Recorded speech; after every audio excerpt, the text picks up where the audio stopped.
this is Christine Deal, and I'm your practicum instructor for NU 442. So welcome to the course. I just wanted to give a brief overview of the course and the course expectations and go through where you can find things on Canvas, and hopefully through this clarify any questions you might have had. Please feel free to contact me at any time via email, text, or a phone call this semester as you have questions. And as we have assignments due, I tend to post an announcement with clarification on what's due and what's required, and reminders of that. But certainly make sure that you take the course outline and write down in your calendar when the due dates are, so you can plan, because otherwise everything can kind of come up real quick. Generally speaking, anything that's due is due on a Sunday at the end of each module. And so if you look at the course outline, you'll see the module dates, and then on the far right, you'll see the due dates. So it's roughly every other week when things are due. So here's just a little bit about me and my background. I was an instructor at CSI for 13 years, and I'm in my fourth year full-time teaching at LCSC online in the RN to BSN and the CC to BSN program. And so a little bit of background on myself you can find there, as well as some contact information for me with my email and phone number. So we'll just go through the syllabus real quick. So you have the syllabus, and then you have the course schedule. So let's just review the syllabus real quick. And let's see. Oh, good, nothing's cut off. Okay. All right. So here is, there are other faculty members that teach different sections. So I am the one you would contact for the section that you are in. You will need to refer to your NU 440 book for references and citations for some of your assignments. So, and NU 440 is a prerequisite or a co-requisite to this course. So here's the course description. We're just going to be applying concepts that you learned in NU 440. Some essentials of baccalaureate education that you can read through. Here are the intended learning outcomes for the course, and methods of instruction include experiential learning, reflective journaling, and potentially role modeling, but really it's mostly experiential learning with your service learning hours, and then your community assessment project, which we'll talk about in just a bit. Okay. This is a grading. This is a pass-fail course, but you do need a 73 or greater to pass the course. And so, each component needs to be completed. So you can't say, oh well, I already have I already have a 90%, so I can just not turn in this assignment and I'll still have my 73. No, you are still required to pass, in order to pass, to turn in every single assignment. Okay, so you cannot omit any assignments. So the course consists of 90 total hours of clinical experience, and again, you must complete all the required components and hours to receive the passing grade. Okay. So here is the grading table, the quiz, syllabus quiz, introduction post, your service learning activities journal. We've added self-care reflection in the journal as new this semester, and because that self-care is really important and we value that, so we wanted to give points for that. There's emergency preparedness training and activities, which is 75 points. So 6 hours of that is doing modules on nurses on the front line, and then the other 6 you identify on your own. That could include COVID triage, COVID screening, or it could include certain emergency modules that the student finds on their own. And there are some modules that they have to be based on emergency preparedness. And so you can find a lot of those on the CDC website, for example. So we don't provide where to go. That's just what you guys find that could make up your remaining 6 hours for your emergency preparedness. And then you would just write that, that website and reflect on it in your journal. The community assessment project is the big project, and you will have, and then there's the final report, there's a project, and then there's the final paper. So you will have the components of that due in increments throughout this semester. So everything that is due and you get feedback on will ultimately be formulated into the final paper. And then we have a roundtable film discussion. So there's a list of films that y'all can vote on, and you vote on it through the discussion. And then I post some questions and some things to discuss related to the film that you choose, and then you get points for that. And then there is an education outreach flyer and brochure that is separate from your community assessment project. Okay, so, and your education outreach flyer or brochure is not a group project. That is something that you do on your own, and it doesn't have to even be anywhere related to your community assessment project. Yes, or your service learning. It doesn't have to be related to any of your other assignments. So and we'll go through that as we in more detail in just a bit. And then your evaluation tool is due at the end of the course, but it would be good to kind of be sort of looking at that from the beginning and identifying how you met the requirements on that tool. So you fill that out on yourself and then submit it onto Canvas at the end of the semester. Okay, and here's a breakdown of the letter grades. Again, this is a pass-fail course. So you only need a 73% to pass, but you have to have all the assignments done. Now, if you're going to be late, just let me know at least 24 hours prior. We know things happen, things come up, and so if you need an extension, please just communicate that with me, and it shouldn't be a problem to extend that date. But you have to communicate with me before the due date. Otherwise, the 10% per day late assignment rule will be enforced. Okay, so you've already done the introduction post. It was nice to read your introductions and get to know you all a little bit. So your service learning, you have a total of 22 hours of service learning in settings that promote human health or wellness. So it doesn't necessarily have to be at a medical clinic. It could be at a soup kitchen. It could be at the school, local schools, church, anything. So just something that provides a benefit to health and wellness in the community. So generally these are nonprofit agencies or schools. And then you all arrange these volunteer hours independently. Oh, and here's a list of examples, like the food bank, senior center, homeless shelter, soup kitchen, like I mentioned. Now, some of these agencies require their own background checks and immunization checks, and so it's your responsibility to ensure that those requirements are met through whoever you're going with.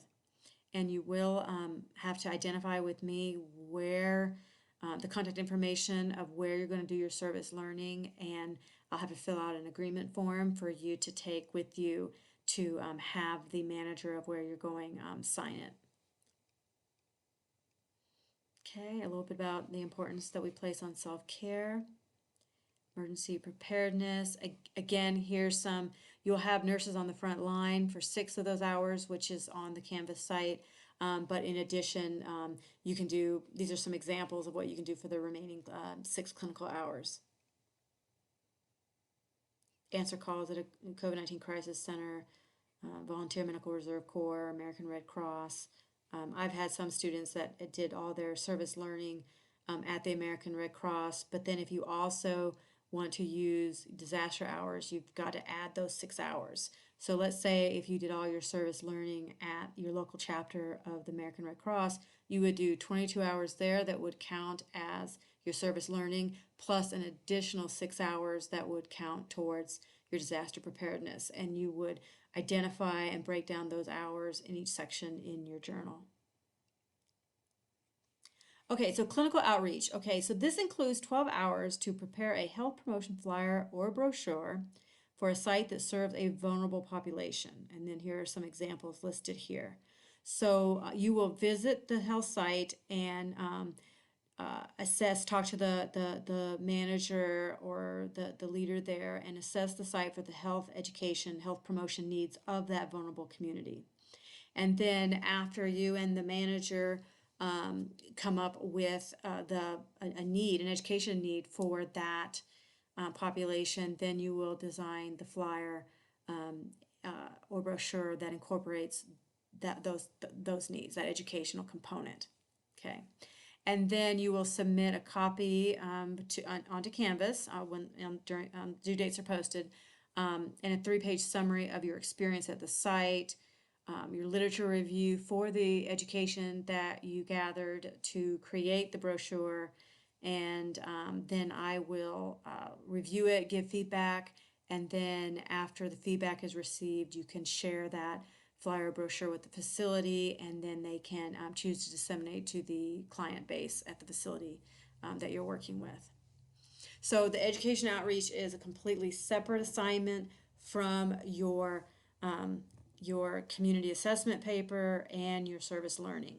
Now, having said that, I mean, you can, if you're doing service learning at a homeless shelter, you can also, for example, do your education outreach at that same place by talking to the manager there and saying, hey, what are the education needs that you're finding in this homeless population, this vulnerable population that I can prepare a brochure for. So there are ways to make them connect, but they are separate hours and separate assignments. And so that's something that has historically been a source of confusion. So I just wanted to put that out there at the beginning. And then you have your journal. Okay, your journal entries are required on all service learning, self-care, emergency preparedness, and education outreach activities. So there are places to, and then you submit your journal, and there are due dates for your journal submissions. Now, having said that, sometimes your journal is due and you haven't had any hours because it's just been a slow week, or you weren't able to meet with anybody. But still, please post something that says no new hours this week, and then let me know of a proposed schedule. Like I didn't have any hours this week, but I do plan on going in 2 days next week from 8 to 2. Okay, just something. It's a good way for you to keep in contact with me and keep me updated on where you're at in the process of everything. And then, of course, you could always post your self-care as well. But some of the other, like your service learning, you might not have anything specific to post, and we understand that. And make sure you keep us updated on where you are in your, your modules for your nurses on the front line, and etc. At the end of each module, okay, so it always ends on a Sunday. It's roughly every other Sunday, okay, and that's in the topical outline that we'll go over. And so you are awarded 15 points for each journal that is submitted on time, detailed and reflective. And then it says journal entry submitted more than 4 days after the end of a module will result in those hours not counting toward overall hours completed. Again, if you communicate with me and just let me know where you're at and what's going on, then things can be kind of, alternate due dates can be arranged as long as I know what's going on. So the due dates are really they're important, but they're more guidelines, so to speak, and just a way to keep in communication with me. So here's your community assessment project information. You can work in groups on this, or you can work by yourself. Okay, so but this is the only project that you work in a group on. Okay, you do not do a group for your education outreach. So the community assessment project constitutes 24 clinical hours. So that just is what adds up. Your 24 clinical hours there, and then your 12 hours for your education outreach, and so on and so forth. All that adds up to where is it? The 90 hour total hours of clinical experiences. Okay, so that's why it's broken down. That doesn't mean you have to, like say, let me backtrack a little bit and go to the education outreach. You do not have to do any active teaching for this. The 12 hours is just your time to meet with the manager, your time to review or to research the education need and then compose the brochure. Okay, so you don't have to do any active teaching there. Okay. And then with the community assessment project, 24 clinical hours to complete the project and all the components, and apply the nursing process by choosing a community of interest. And then there are just incremental things that are due, like the windshield survey, the literature review, examining your community health needs assessment, planning an intervention based on those needs. And then, of course, with every intervention, you have to have a rationale that supports how that intervention is going to work to meet your goal. And certainly that includes, an evaluation component. Okay. And there are some specific guidelines on the project in that section. And then, as I mentioned, the online roundtable film discussion, there are a list of movies to choose from. And so y'all will do a group vote on which one you want to do a discussion on, and then that is then you have an initial post, and then you have to respond to some peer responses. And the practicum evaluation tool I mentioned is good for 2 clinical hours. I would just keep that as a working copy and write down as you meet each criteria on that evaluation tool. Write down how you meet that and what you did in order to meet that outcome for the course. All right, so here is the outline due dates. So you have the first January grouping of dates, the 18th through the 30th. Okay, and when things are due. Then you have another chunk of time when things are due. Okay, so you see here clinical activities journal 1. Okay, when that's due, January 30th. And then again, your second journal, February 13th, which is roughly 2 weeks later, so every other Sunday. And then journal 3 and so on. Okay, and then after spring break, here what's due, and then the final paper is due at the very end of the course. Okay, so let me go back to modules. Okay, and then there's just a course schedule that's just by itself. Okay, that you can print. The other one was connected to the syllabus, but there it is on an individual page. Okay, and then here's just service learning objectives and requirements, just more information on that. Okay, objectives for the service learning, choosing a site, obtaining an agency agreement. So you have to give me the name of the agency, the contact person, the address, phone number, email, so that I can put it on the agreement form and then email to you to take with you on your first visit. It has to be signed before you start doing hands-on stuff with the agency, and then you cannot perform service learning hours without taking an agency agreement with you. So that's got to be with you for the first day, and then you turn it into me, and then you upload it to Canvas once you have it signed. Okay, so that's information on that. Let me go back to modules. People generally really enjoy their service learning. They get more out of it than they typically think they will, and so it's kind of nice to hear that feedback at the end. Let's see here. So then disaster preparedness hours. It just kind of goes over what's required, the 12 hours. Here's where you would get the nurses on the front line training, where you would go to that site. Okay.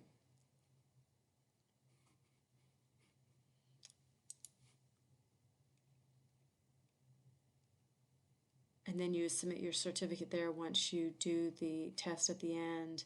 Here's information if you wanted to volunteer for the Red Cross or the Medical Reserve courses. And there's some optional online training modules, but if you find others, you can certainly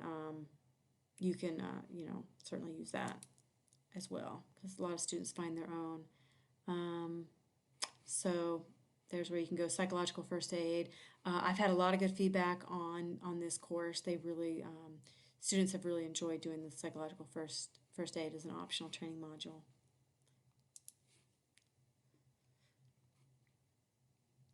Okay, and then let's see, the activities journal we've discussed. There's a template here. Please go by the template because it's much easier for me to read when the template is filled out. So I would download this and then fill out each section.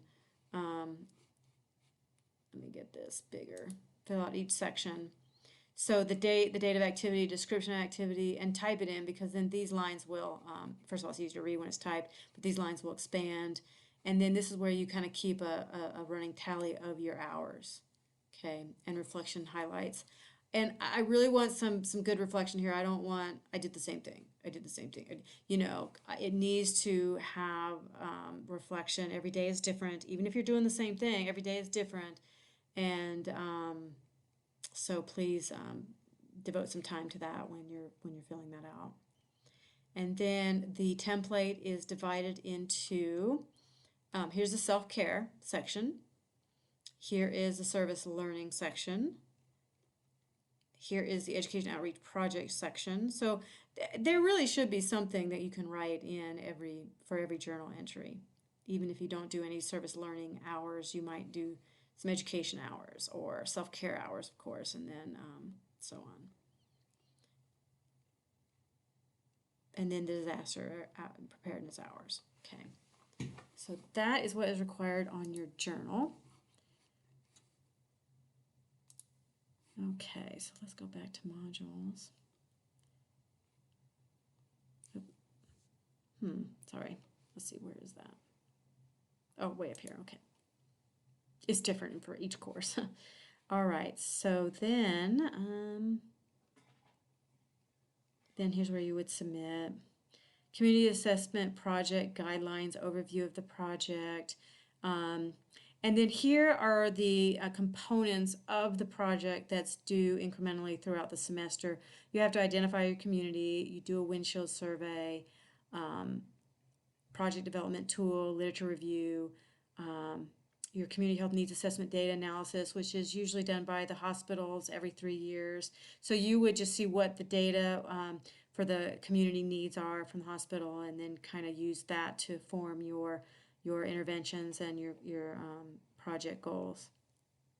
Okay, design your intervention, which always includes rationale, how that intervention is going to work to benefit the community or to reach the goal that you've identified.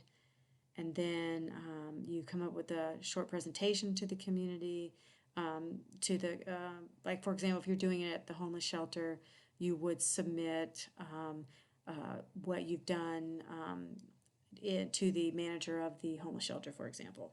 And then your final paper is the formal paper that culminates everything. So these are all components of the paper. Then we've already discussed the roundtable film discussion. Here's where you vote for it. Information on the education outreach flyer brochure that we've gone over, and your evaluation tool template, and then where you would submit it. Not due until May. You have quite a time. You know, that's not due till the end, but again, don't wait till the end to start filling it out. It's always better to do it along the way. And then here's some resources that will help you in some of your projects: Knowing the Healthy People 2030 goals, community guides, tips for organizing tasks, and then some Canvas overview resources for students. Okay. So that is just a quick overview of the course. Again, if you have any questions, please feel free to email, text, or call me. On the weekends, it's better to text me because I um, I tend to not check my emails frequently on the weekends. I try to take some time off. But if there is a question that you really need answered, please don't hesitate to text me on a weekend. It's just that I don't check my emails. Doesn't mean I'm not on weekends as much. Doesn't mean I'm not available. So please, I know a lot of y'all like to work ahead. You have different schedules. This course is designed for working nurses. So I know that there are lots of factors to consider with getting things done, and so please just let me know if you have any questions, or if I haven't responded to an email. Sometimes I get a lot of emails, and emails, they get buried. Please feel free to text me and say, hey, Christine, I sent you an email a couple of days and I haven't heard back, because I usually do respond back very quickly. So sometimes I might need a gentle reminder. I take no offense to that at all. I really want y'all to do that, because I want your questions to be answered. I know it's very frustrating to sit out there and be waiting for an answer and not being able to go into an instructor's office and ask them something. So please, please, please it's totally fine to text me, even if it's in the evening. Okay, I don't mind that at all. That's part of the online, I think it's just part of the online instruction. Because to be available because y'all work varying hours, and I realize that. Alrighty, well, welcome to the course again, and I look forward to working with all of y'all. Have a great rest of your week and weekend, and I will be posting announcements. So please check your announcements at least once a day. Or once every other day, but do check your announcements, because that's the best way I have to get information out to a group. To y'all as a group. Okay, so please check announcements as well. Okay, thank you. Bye bye.